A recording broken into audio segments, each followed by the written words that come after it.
E vamos dar início, então, ao nosso quarto e último painel do dia, que trará o tema Xará do evento: Conexão Startup, Indústria, Perspectivas Futuras. É com muito orgulho que eu chamo ao palco o moderador desse painel, o superintendente-geral da Fundação SEIT, José Eduardo Azevedo Fiates. Os participantes desse painel são os representantes de 3 das 10 indústrias selecionadas no primeiro ciclo de programa Conexão Startup Indústria. Convido então para o debate a gerente de inovação da Natura, Daniela Diógenes.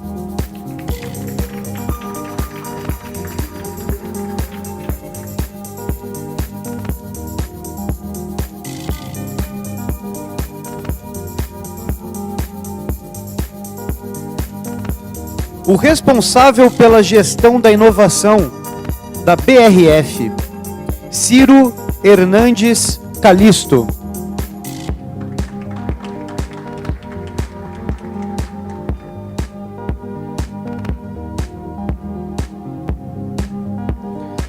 E o Technical Service and Development da Down, Gabriel Frigieri Miguel Saúde.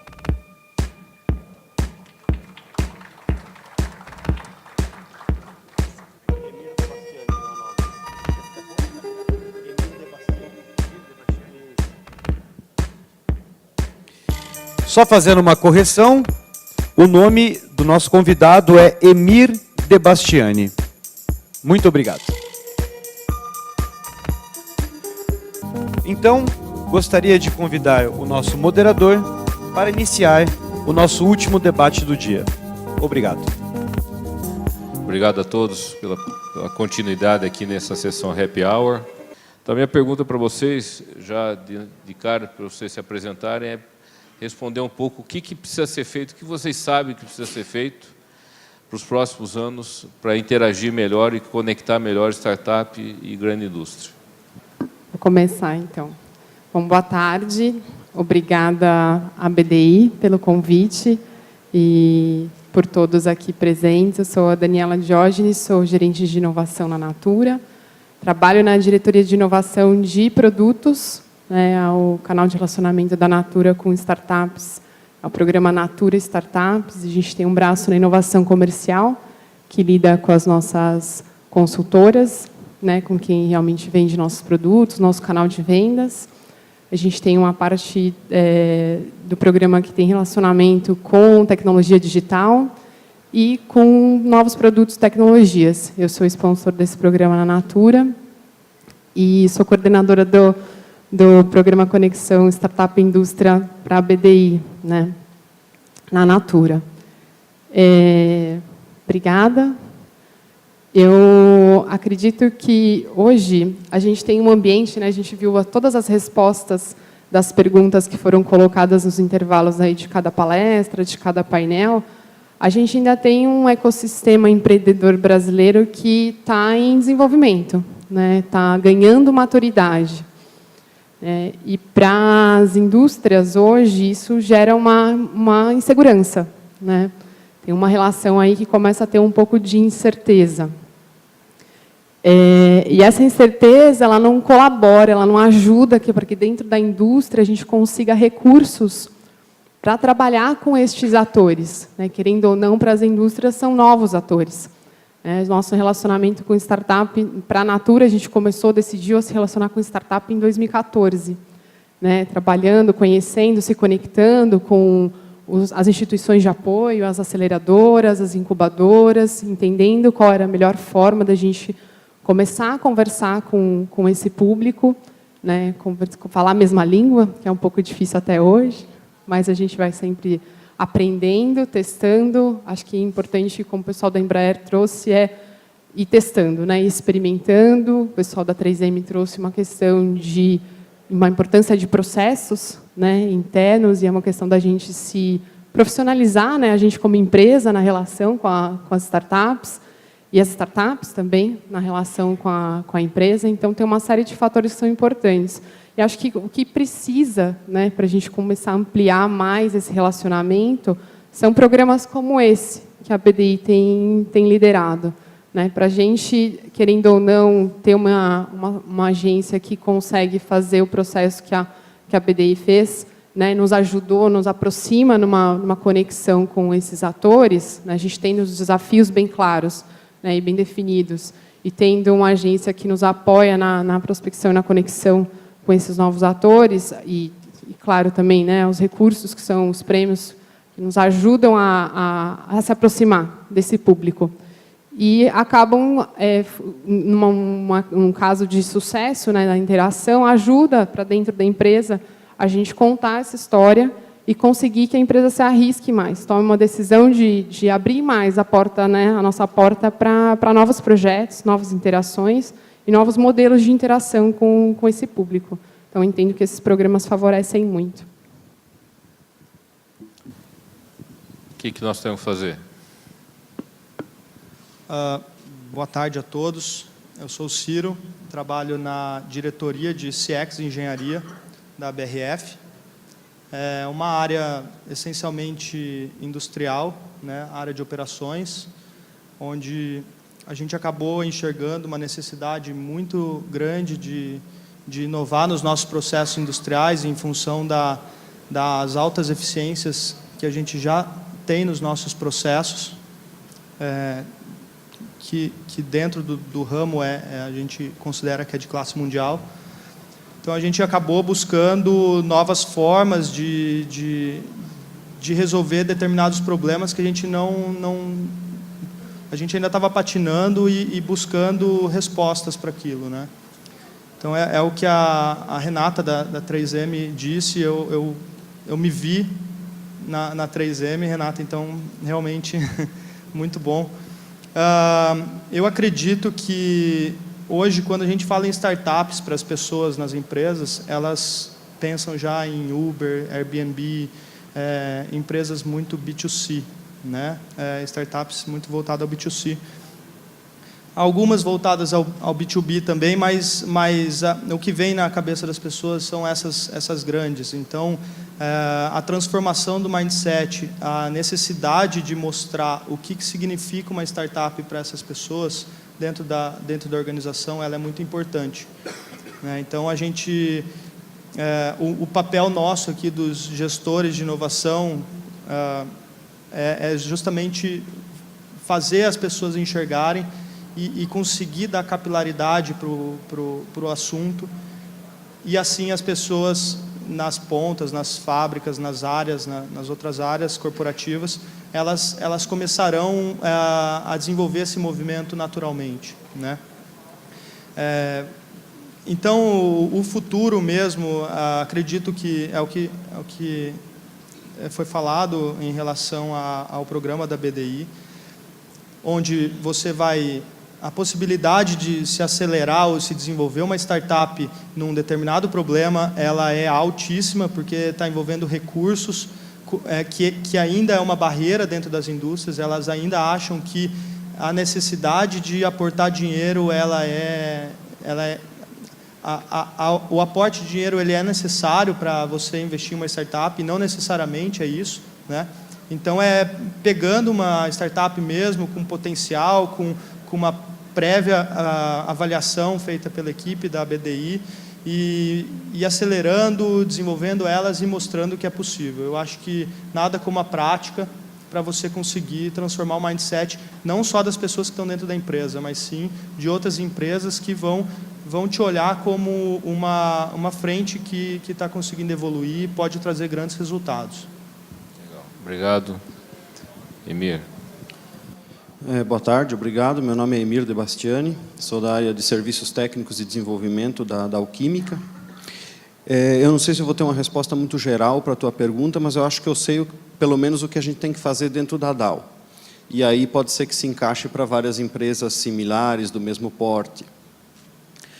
Eu acho que a gente já deu um passo bastante importante, porque muito da inovação, às vezes, tem que partir de iniciativas top-down. Se o seu CEO tem a ideia de inovação e que inovação faz parte, tem que fazer parte do DNA da empresa, já é um grande passo. E eu acho que com isso a gente já na Dow evoluiu bastante. Nós temos a visão do nosso presidente da América Latina de que nós temos que trabalhar com inovação.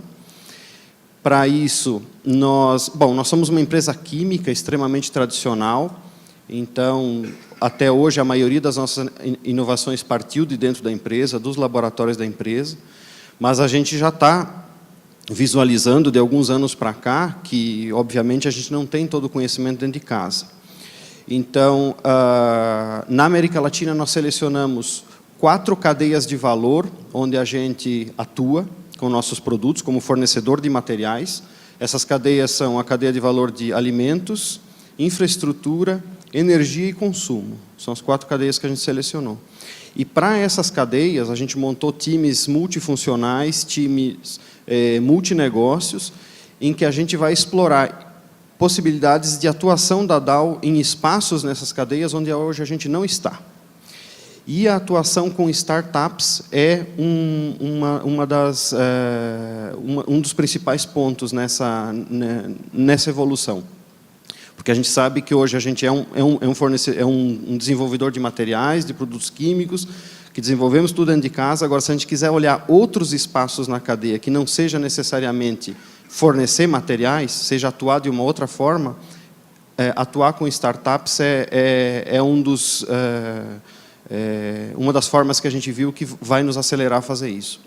Então, o que eu vejo que a gente tem que fazer dentro da Dow no futuro para amplificar essa ideia é, primeiro, fazer com que essa ideia de que nós temos que trabalhar com inovação e com startups esteja disseminada em todas as áreas. Hoje a gente está muito mais ainda dentro desses times que estão cuidando dessas cadeias de valor. A gente vê que não está ainda permeado na empresa como um todo. Então a gente tem que trabalhar de forma que essas ideias permeiem na empresa como um todo. Outra, a gente viu que sozinhos, talvez só Dow e startups, a gente não vai conseguir endereçar todos os espaços que a gente quer nas cadeias de valor. Então, a gente certamente vai ter que envolver nesse trabalho os nossos clientes. Então, também trazer os nossos clientes, vender essa ideia para os nossos clientes. E, com isso, a gente conseguindo gerar cases de sucesso, aí sim, chamar muito mais a atenção da Dow Corporação, a Dow de fora, a nossa matriz, que hoje tem muito dessas iniciativas de startups lá, mas que ainda não vê o Brasil como ainda um celeiro de startups, principalmente numa indústria tradicional como a nossa, em que a gente tem que correr atrás de desenvolver novas moléculas, novas maneiras de fabricar produtos, em geral, bastante complexas. Então, isso lá fora ainda não se vê o Brasil ainda como um celeiro para startups. Então, é também, com cases de sucesso, levar isso para fora e tentar obter mais apoio, aí sim, corporativo, não só América Latina, mas global. Legal. Quer dizer, a gente percebe aqui que 1/3 da perspectiva do futuro é um plano que já existe, são programas como esse que já estão sendo desenvolvidos, e fazer acontecer com que esse plano gere resultados, cases, etc. 1/3 do resto do futuro de perspectiva, eu creio que está associado a sonho, a plano. Eu vou pegar o gancho da observação que você fez sobre clientes, espaços na cadeia, que é algo que na Europa o pessoal já está começando a chamar de inovação 4.0. Tem a indústria 4.0, a inovação 4.0 é o salto da primeira inovação, que era espontânea, 2.0 é o P&D tradicional, 3.0 o Open Innovation, eles estão chamando agora de inovação ecossistêmica, né? Inovação e empreendedorismo ecossistêmico, que é você criar ambientes com os vários atores atuando de maneira conectada, convergente, articulada, etc. Na Exame dessa semana aí saiu a notícia da GE que está transferindo a sede para o campus, para a região do campus do MIT, a sede que é numa cidade pequena de Connecticut, para o meio de um ecossistema, né? A gente tem vários ecossistemas no Brasil se estruturando, e eu quero colocar um tema aqui, quer dizer, nós acreditamos, quem trabalha com ecossistemas, de que esse é o melhor ambiente para desenvolver com alta efetividade, com alta eficiência. E ou você vai ter empresas se transferindo da Paulista e da Berrini para o Parque São José dos Campos, para o Sapiens Park lá em Florianópolis, etc., ou transforma a Berrini e a Paulista num parque tecnológico, trazendo universidade, gente estudando, desenvolvendo pesquisa, os vários atores. Como é que vocês veem no futuro a conexão das empresas de vocês com os ecossistemas, onde vocês têm as incubadoras, as universidades, as startups, atuando de maneira articulada? Bom, eu considero que isso daí já é uma realidade. A gente já vê várias universidades já trabalhando dessa forma. A própria USP já tem feito um trabalho para desenvolver o ecossistema deles. O ICT da USP, né, que envolve o CETEC, envolve a agência de inovação, envolve a universidade e algumas empresas já estão lá dentro. A gente vê isso... eu falo por mim lá por Curitiba, porque lá tem corporativo técnico da companhia fica lá, e a PUC tem uma iniciativa muito boa com isso também, né? Apesar de ser uma realidade, eu realmente acredito que é um futuro mesmo, porque ali você tem programas de incentivo a bolsas de estudos para os profissionais da companhia, você tem uma universidade que pode fazer um monte de desenvolvimento junto com vocês, colocar um ecossistema universitário todo à sua disposição, empresas renomadas dentro dos tecnoparques, né, dessas universidades, que podem fazer conexão, com certeza. Enfim, é um universo realmente muito bom, pouco explorado ainda no Brasil, né? A universidade ainda ela é vista como um comércio de educação, né? E o que não é de fato, porque você precisa ter pesquisa para você dar subsídio para o empreendedorismo ser alavancado aí, e então, com certeza, algumas coisas precisam ser revistas no sistema educacional brasileiro, mas que a gente precisa, não pode ficar esperando, e a gente precisa ajudar esse ecossistema, porque ajudando eles, a gente consegue também se ajudar. Emir? Eu concordo. Eu acho que vários ecossistemas já estão estruturados aqui no Brasil. A gente consegue ver parques tecnológicos já com várias empresas e universidades assim orbitando em volta, spin-offs saindo. Então, acho que, na minha opinião, é intensificar esse tipo de ecossistema, identificar ecossistemas que, talvez, para algumas indústrias-chave, ou algumas tecnologias-chave, como mostrou o nosso keynote speaker de manhã, que talvez o Brasil ainda não esteja estruturado, ainda não tenha ecossistema nessas áreas-chave de futuro, de crescimento, identificar isso e trabalhar isso até a nível de política de governo.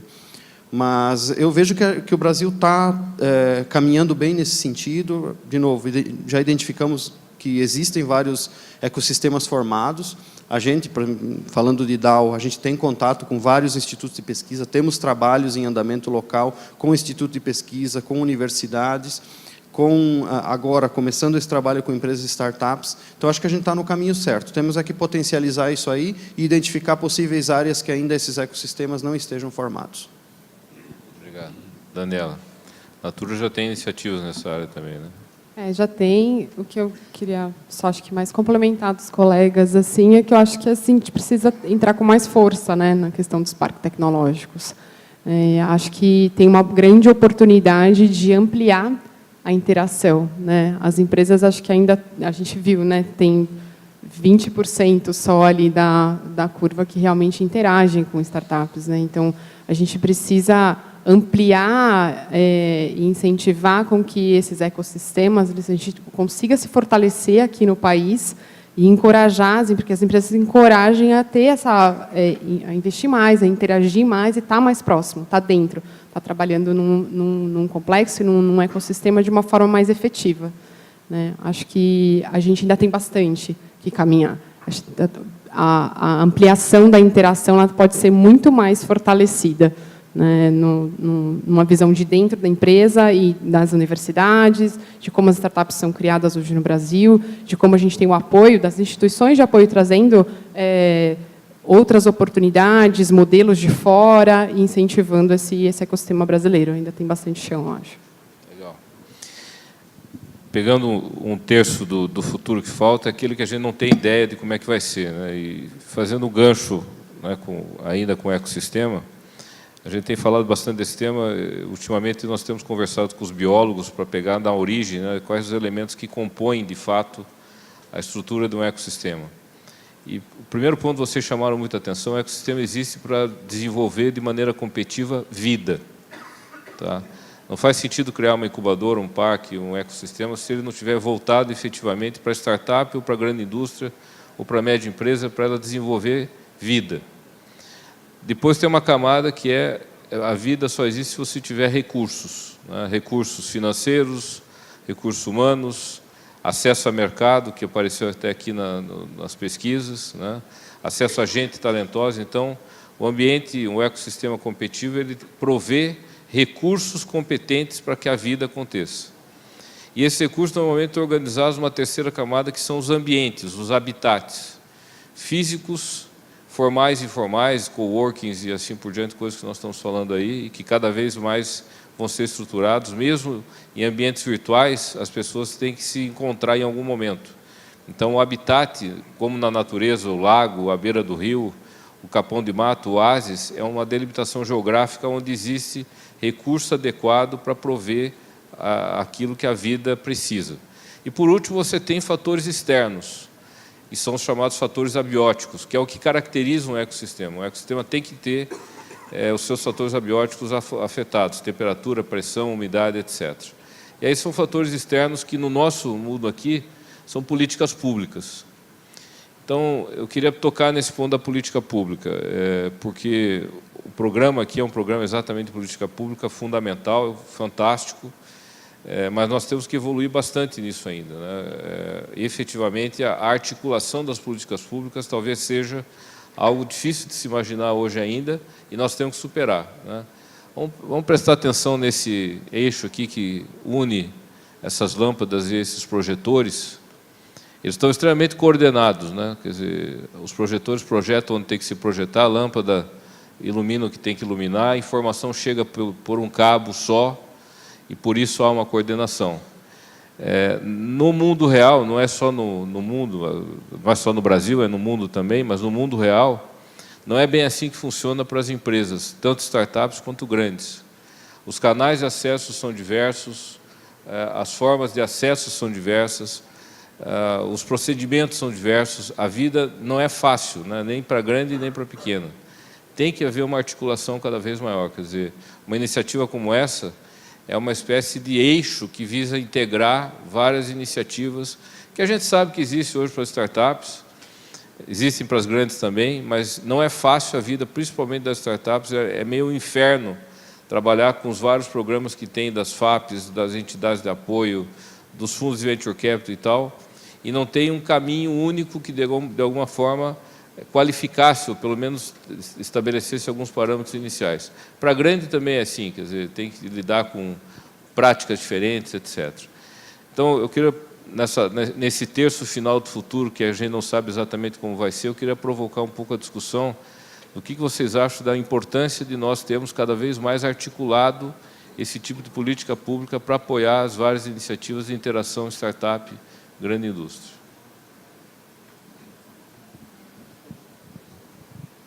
Zé Eduardo, eu acho que é fundamental, né? A gente, como Natura, a gente participa de algumas associações e a gente vê que tem muito mais força quando a gente tem um grupo que se reúne, um grupo de empresas, no caso, e discute o que são os pontos de dor, o que são as nossas principais fraquezas como indústria e o que a gente precisa e o que o poder público pode, né, as políticas públicas podem nos favorecer.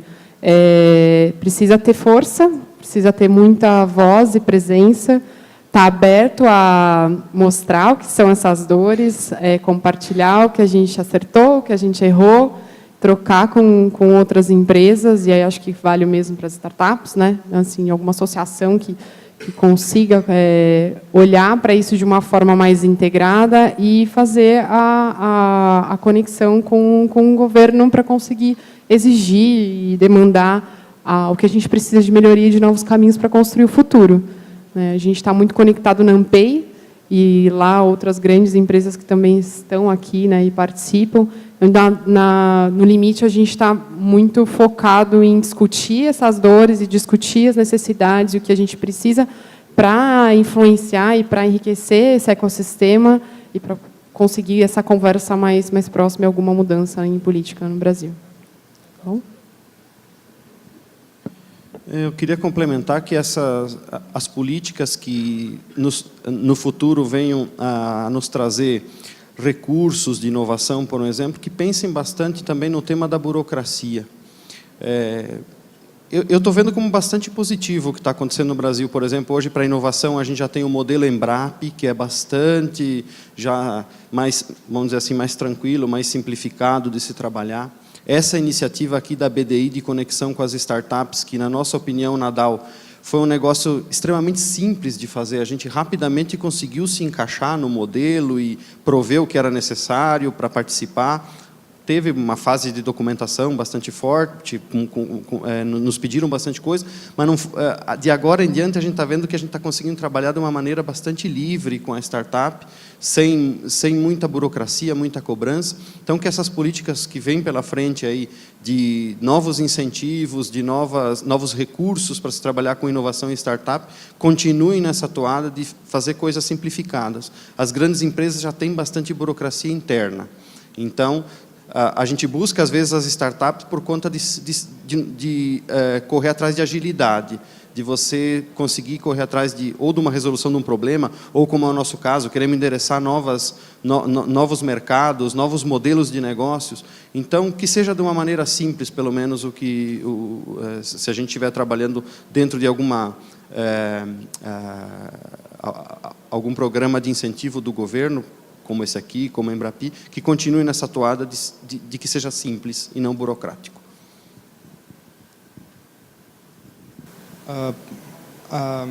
Na verdade, o que a gente mais sente falta da política pública, na realidade, por ser uma empresa grande, naturalmente ela tem muitos recursos à disposição, né? Eu acredito que, além desses que já têm vindo aí, a FINEP também foi um exemplo aí que eu citaria também nessa roda, que tem feito um trabalho muito bom.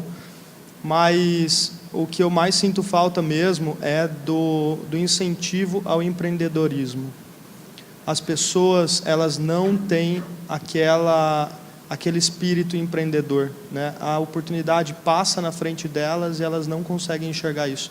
Então, eu acho que um fomento ao empreendedorismo, a fazer as pessoas pensarem como negócio é fundamental, né? Quando um exemplo disso que aconteceu dentro da empresa foi que a inovação ela acontece naturalmente dentro das fábricas. As pessoas acabam encontrando formas mais simples de resolver aqueles problemas que aparecem, né? Então elas acabam resolvendo. E como que a gente dá subsídio para elas transformarem aquilo num negócio?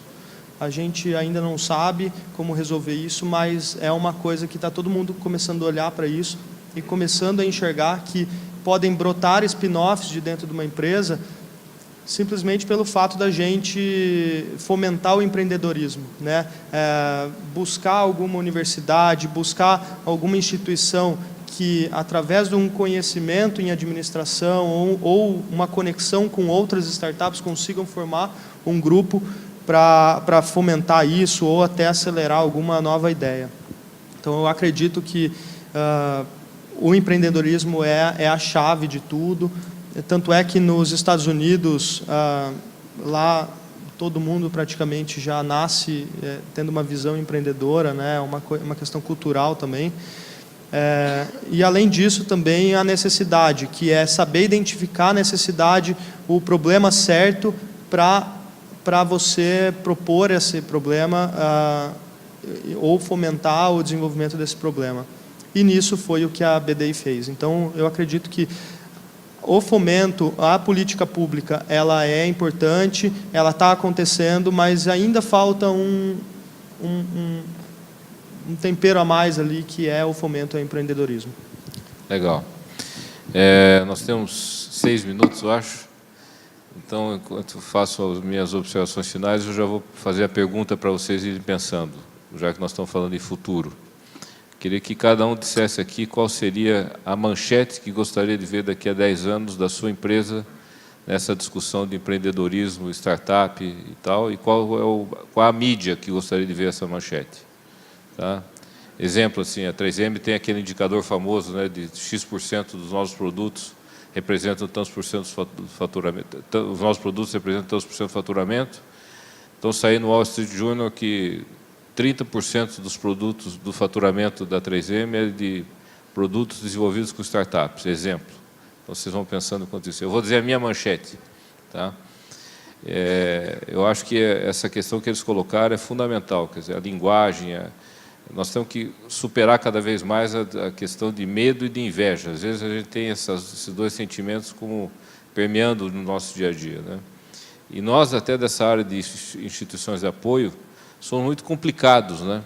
A gente tem uma vaidade intelectual, cada um tem o seu formulário de plano de negócio, a empresa tem que ir, num lugar é Canvas, no outro lugar é não sei o quê. Por que a gente não padroniza tudo, né? Vaidade intelectual, falta de espírito cooperativo.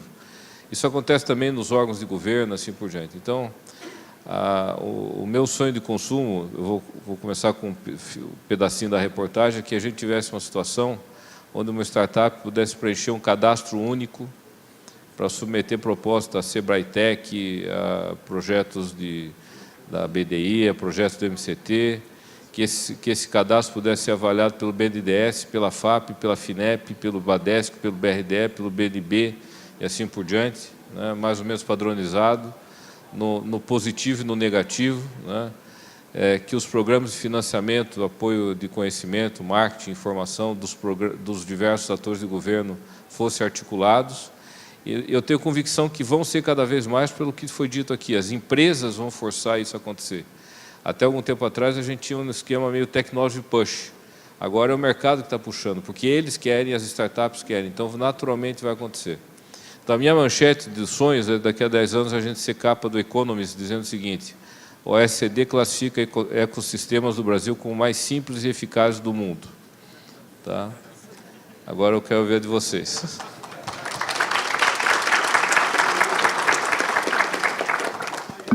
Mas eu acho que eu compartilho aí da vontade dessa sua manchete, achei fantástica. E acho que olhando como empresa assim, Natura, pensando no ecossistema mesmo de inovação, de empreendedorismo brasileiro, acho que eu queria ver muito aquela curva que a gente viu dos 20%, né, que são os visionários, que aquilo, né, não seja aquilo, que seja muito maior, né, e que não empresas só como a Natura, mas que várias outras empresas a gente pudessem compartilhar nessas associações cases de sucesso, que nosso índice de inovação venha tipo 50% do que vem dali da receita de novos produtos para mais de receita de inovação com micro, né, com empreendedores, com startups e com gente que quer movimentar o Brasil para frente. Acho que é isso.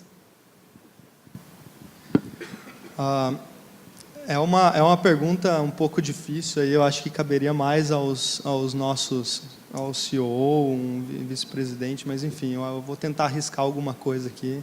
Espero que eu não fale tanta... Depois você é CEO daqui a 10 anos. Pode ser, pode ser. Eu acho que é transformar a empresa essencialmente abatedora de animais em uma plataforma de alimentos, independente do tipo, para alimentar o mundo. Essa é a grande questão. A gente entende que o alimento ele é um ato de amor para as pessoas, né? Quando a gente produz o alimento, a gente entende que a gente está produzindo algo que vai dar vida para as pessoas, né? Então a gente precisa entender que para a gente alimentar o mundo, a gente precisa aumentar o raio de atuação da empresa de uma forma independente se vai ser no agronegócio, se vai ser na forma de você produzir o alimento, do industrializado, do processado, se vai ser qualquer outra. Então, é fomentar mesmo a discussão e ver o que as pessoas que estão começando a engajar no programa conseguem trazer de ideias novas e provavelmente algo disruptivo aí para a nossa cadeia.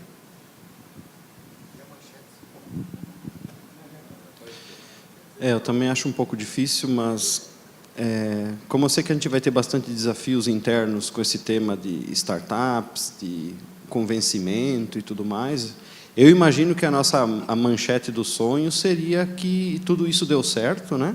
E, sei lá, daqui 10 anos, alguma manchete do tipo: Dow é a empresa química com maior sucesso em pesquisa, desenvolvimento de novos mercados com startups no Brasil. Algo assim. Legal. Gente, 3 fantásticas visões. Parabéns a essas fantásticas empresas. Obrigado a todos por essa sessão. Até mais.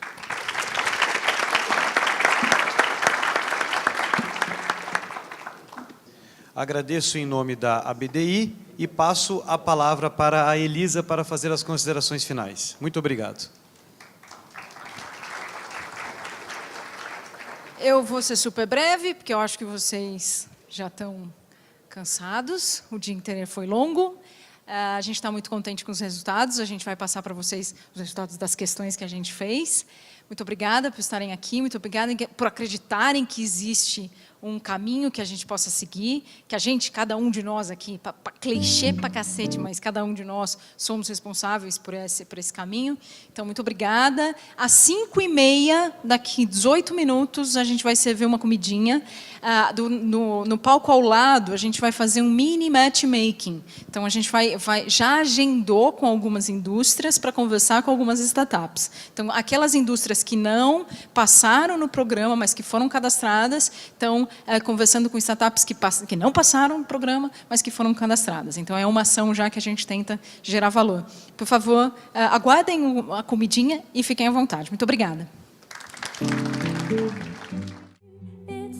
To look right at you, baby, but here's my number, so call me maybe. Hey, I just met you, and this is crazy, but here's my number, so call me maybe.